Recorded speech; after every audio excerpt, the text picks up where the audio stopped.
And now it's time for Guerilla Roundup. They'll let you know what happened overnight when things transpire you whilst you sleep. Right there in the loop you keep. Recording now. Well, hello and welcome to the Guerilla Roundup of Day 4 of the second Ashes Test from Lords. I'm very pleased for the first time to be joined by Andy Ward, who's exhausted after an interesting day's cricket. Welcome, Andy. Hello everyone. I'll just run through the scorecard to start with to give you an idea of where we ended up. Australia started the day in a position where they were 4 for 114. And that's where England finished. I'm sorry. You're quite right. Australia started at 2 for 130 with expectations that they might go till after tea to declare. It didn't go their way. In the course of the day, they were dismissed, and the wickets to fall today were Khawaja was out for 77, caught by substitute Potts from Broad. Smith was then out for 34 from 62 deliveries, caught also trying to hook by Crawley from Tong if you prefer. Travis Head didn't last very long. He was out for 7, caught by Root off Broad, and it looked like things were really starting to fall apart. Green and Carey hung around for a while, but Cameron Green's patience eventually gave way. He was caught on the boundary for 18 off 67 deliveries, caught by Duckett from Robinson. And Carey fell for 21 off 73 deliveries, caught by Root off Robinson. The tail didn't contribute much. Cummings was out for 11 off 29 deliveries, caught by Duckett off Broad. Hazelwood was out for 1, caught Root off Stokes, and much to everybody's surprise, Nathan Lyon limped onto the field and succeeded. He couldn't run, but he managed to score a 4, was out for 4, and he and Hazelwood managed to put on 15 runs. Sorry, Cummings, I think it was 15 runs for the last wicket. He and Stark, I beg your pardon. And Australia were all out for 279. In reply, a little extra from that scorecard, which you wouldn't normally mention. Yeah. Extra 36. Yeah, extra 36. That's but that's what the second highest score on the scorecard after Khawaja. England's second innings didn't start well at all. Crawley was strangled down the leg side by Stark to be caught by Carey for 3 off 6 deliveries. And Ollie Pope was bowled by an absolutely terrific delivery from Stark for 3 from 10. But Root hung around for a little while, made 18 from 35, being caught by Warner from Cummins. And then Harry Brook was bowled again by a good delivery from Cummins for 4 from 3. But Duckett and Stokes did very well together. They put on 79 for the 4th wicket, and they're still there together. Duckett is on 50 not out from 67 deliveries, and Stokes 29 from 66 deliveries. So England 114 for 4 at the close. They need another 257 runs tomorrow, which is scheduled to be 98 overs, although we all know it won't be. So it's set up so it's not impossible for England. It's unlikely. So we'll go into what actually happened today. Andy, what's your overall impression of today? Today we saw some of the. Look, I don't watch Test cricket week in, week out. I make no secret of this. I find it mostly dull. I think England have revitalised the way they play to make it very exciting, at least with their batting. But we had 2 sessions this morning of the most awful cricket. I mean, I don't know if I could do anything but just sigh in exasperation England tried about half an hour of pitching the ball up and swinging it, but they're all too slow. So the swing was too slow and too early. Australia negotiated very comfortably. England look at each other and go, "Oh, I don't know. Will we do this short thing then?" Yeah, I suppose so. England started bowling short to Australia in exactly the same way as Australia did to England on Thursday night, and as England have done in the past to other teams. Australia took a patient approach to start with, which seemed to be working well, but one by one, Yep. they started batting worse and worse. Who was first? Kawaja? Yes, I think it was Kawaja. That's right. Kawaja was starting to certainly looked more rattled than he has at any time during this series, where he seems to have just been batting forever. And I saw a stat he faced twice as many balls as anybody else, and it feels like it. Suddenly he started looking a bit uncomfortable. It wasn't quick. I mean, only Tongue is even approaching high 80s, but it was some awkward bounce to handle. He's got underneath one, got caught in long leg. Smith looked very comfortable. Then he got underneath one. And then Australia just went completely into their shells. I've got to be honest with you and be perfectly objective and say I almost preferred the way England batted against the short ball barrage, because at least they were scoring runs. Yep, a few. A few. Yeah. I mean, while they were there, I mean, Brooke did score 50 while he was there. Yeah. At close to a run a ball. And it was a bit frenetic at times from England. But Australia just went too far the other way and just did not play a shot. And Green was the most interesting case. He toughed it out there for 65 balls. And then you can either see this as a loss of patience or something that he did 30 balls too late. He tried to play a shot, and the first time he didn't get hold of it, he got caught. Yep. And then you had Head and Carey basically caught under the armpit at short leg, just not dealing with short balls very well. And Australia ground through that second session. England bowled 98% of their deliveries at everybody further than 8 meters from the stumps. That is a remarkable statistic. There was no subtlety about it. There was no variation. There was no skill. It's we're going to do this and see what happens. Yep. And Australia fell into it in a different way than England did. But they did fall into it. They lost. I mean, they added 40 runs pretty comfortably against conventional bowling, and then they lost 8 wickets for less than 100. Yes, that's right. That's exactly right. Something like that. So England had got the results from that second session. I'm not a religious person, but thank God Australia came out and bowled with some skill and pace into third session, and it was too much for England's top order. Crawley a bit unfortunate, although as Tony says, I think you should take some responsibility for a strangle down the leg side, because it means you haven't got far enough across. Your head's not close enough to the ball, and that's why you flick. You just touch it instead of getting a proper one down to long leg. Pope got beauty. Root, the jury's out. I think a batsman with 11,000 test runs should do better with that ball. Some people thought it was a very good ball. Bit of both, maybe. And Brooke got a good one as well. Yeah. And at that point, the game was done. The game was done, but some of the shine came off the ball. The bowling wasn't so effective.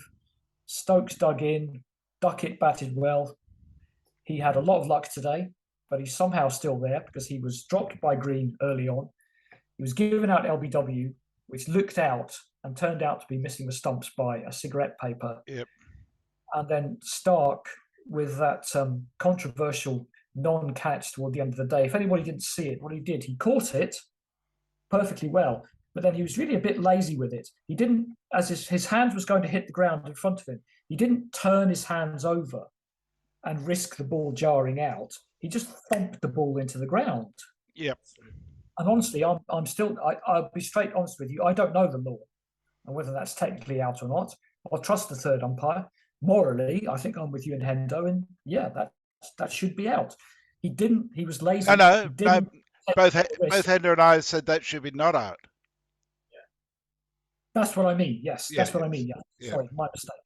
So a chaotic day that leaves England still in with a chance, maybe a 1 in 10 chance. There's always a danger that if Stokes and Duckett get set again, there is no doubt Australia will redeploy. The continual short ball pick. They've only got Bairstow left as a batsman, and then you got Broad, Robinson, Tongue, and Anderson. I'd probably call that a number 9 and 3 number 11s. Yep. So it's going to be extremely difficult, and the chances are England are going to be 2 down at the end of this test. And the first test was a great test, could have gone either way. Australia have been better in this test. I think that's a fair assessment. I mean, the other thing is that the first 8 days of this series, I think, have been the sort of thing that will draw people to watch Test cricket, even though there was some crazy stuff went on. What happened today will drive people away from Test cricket if that keeps going on, because it's absolutely. We had shit I to think watch. Al said it and Shelley said it, and they're bigger fans of Test cricket than me. I'm sure they both said if I was at home, I wouldn't be watching this. No, I'd be out the garden. no, because I mean, one thing about describing those short balls, I totally understand why England did it, and I don't blame them for doing it. And it proved to be reasonably effective in what they did. It kept the runs down, and eventually the wickets fell as well. But they weren't trying to take wickets with every ball. They were just trying to make sure that they weren't able to be scored off. And if the batsmen went for it, then they were going to put themselves at considerable risk. And that was the nature of it, and it made it unbelievably dull to see whole overs that were just passing over Green's back. To commentate on this morning. Yeah. And I'll stand by one thing I said. These are skillful bowlers, and this just negates all their skill. I don't know a lot about county cricket, but I would suggest there are 20 bowlers in county cricket who could have done that. Yeah. Well, I mean, what was shown up... Bounce it in. In fact, there are several. I can think of the Overtons off the top of my head who would have done it better. Well, I mean, what clearly showed up today was the cost to England of having nobody with any real pace. Tongue was definitely a little quicker than the others, but even so, when the Australians came on, it was so clear that extra pace, obviously they had a new ball, but the extra pace and skill just gave them so much more capacity to be able to threaten the batsman. I was disappointed that Australia moved towards short bowling towards the end again. I think maybe the ball got a bit old, but look, England had a new ball at Warner and Khawaja yesterday, and they were throwing up pop gun bowling at them. Yeah, you've got to. Someone said on Twitter they thought it was the last time. It was sad, but they thought it's probably the last time you'll see Broad and Anderson bowling together with the new ball, and I think there's a very good chance of that. Yes, that's true. The other thing in terms of the England bowling that we haven't mentioned, of course, is that Ben Stokes waited until I think it was the 66th over to come on. He then bowled 12 overs straight. He eventually ended up with a wicket. He took 1 for 26. He bowled 5 no balls. He looked completely crocked by the end of that. And it was suggested, I've suggested this previously, that if he was any other player, he would never have been past fit to play in this game. No, he wouldn't. And, it's almost having a Mike Brearley. He's there simply because his captaincy skills and his inspiration for the team are seen as so strong as to be unlosable. But he's actually occupying a place without giving back from it at the moment, although his batting this evening's been pretty good. Might prove us wrong tomorrow. But yeah, I agree they're playing with 5.5 players. I think he was trying to prove a point at the end there today by bowling those overs. I mean, Anderson was off the pitch, I believe. Not quite sure his position was, apart from being old. And England have got to shake. Shelley was saying they've got to shake up this bowling attack in the next test. I'm sure they will. We'd all love to see Mark Wood. Don't know how fit he is. Not really sure what their other options are. Yeah, it is. I mean, it was going to catch up sooner or later, and with the fitness problems, it's really come home to roost. It seems to me for England. If they get, I was looking at it prior to today. Anderson is 40, 41 next month. Broad is 37. Stokes is 32. Moeen is 36. even your reserve bowlers. Wood is 33, Wokes is 34. There's not Yep. many years left in these bowlers. Yep. Yep. Um, so at the end of the day, we're in a position where the match is as straight as to lose, basically. Yes. But you could say the same at Headingley 4 years ago. Um, but it seems to me that we're looking down the barrel of a series that's almost over uh, just about as If soon as you it's could, begun. if you're talking in terms of regaining the Ashes and winning the series, then yes, really cannot see England winning Yeah, 3 games with a following wind and high variance play and stuff happening. Maybe they could win 2 out of 3, but they probably lose the other one because the yeah, draw's not really in play mostly. yeah. The other thing we should probably mention briefly is Nathan Lyon. Um, when the ninth wicket fell, we'd seen Nathan Lyon hobbling down the stairs at the pavilion to wait at the boundary to come on. He limped onto the field. The whole crowd, irrespective of their affiliation, rose to their feet to applaud him. It was. I was lucky because I wasn't on commentary. I was able to have the sound on, and it was really quite a moving sight to see that. Even though, in some ways, you could say it's a pretty silly thing for him to be doing, I but think it was possibly a silly thing for him to do. I'll tell you how I think that went down. A lot of people were telling him no, and he insisted on it. yeah, I suspect that's right. He's Far more that likely, sort of guy. far Yeah, more likely that he was reluctant and they made him do it. yeah, yeah. I think you're almost certainly right. Um, but it was a strange time, and frankly, the bowling at that stage was crazy. Broad and I can't remember who the other bowler was were Mitchell. continuing to bounce him when, frankly, a Yorker when he could barely move his legs would have been quite a good idea. I don't think it was a single ball bowled at the stumps while he was in. It just goes to show they made that big thing about playing 100 consecutive tests, and you reach a milestone, you lose your focus. That's how it happens sometimes. Yeah, well, and he's getting on, that's for sure. I think he's And look, 36. Australia had a few players getting on as well: Warner, Kawaja, Yep, Lyon. yep, absolutely. To be fair, Yep. Well, thank you, Andy. It remains yeah. for us to mention the Guerilla of the day and the Tweeter of the day. As it turns out, Andy is the Guerilla of the day for an impeccable Scottish accent, telling the story uh, about Fallen. Sorry, about who was it? Anti, Hibernian, anti, which it's a I. common joke in gambling circles that you say finish instead of finished. That's Uh, right. And that went down very well. And our tweeter of the day, who endeared himself very much to us, is Maximum R&R. He says, I live in Brazil, out of reach of BBC's Test Match Special. I was resigned to no Ashes Test commentary at all until I discovered Guerilla Cricket by accident. I'm really enjoying your coverage, especially your jingles. Keep up the good work. Well, I got to say, a really fan-like tweet is always going to attract our attention and our love. So, Maximum R&R, I'm pleased to say you are our tweeter of the day.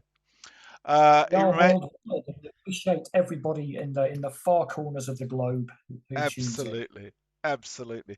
It just remains for me to say if you like this, please click the like and subscribe button below. And if you would like to support us, you can do so by going to patreon.com/Guerilla Cricket and make a contribution through that. Of course, we're brought to you in conjunction with Ponting's Wines at the moment, where you can get a 15% discount as a Guerilla Cricket listener.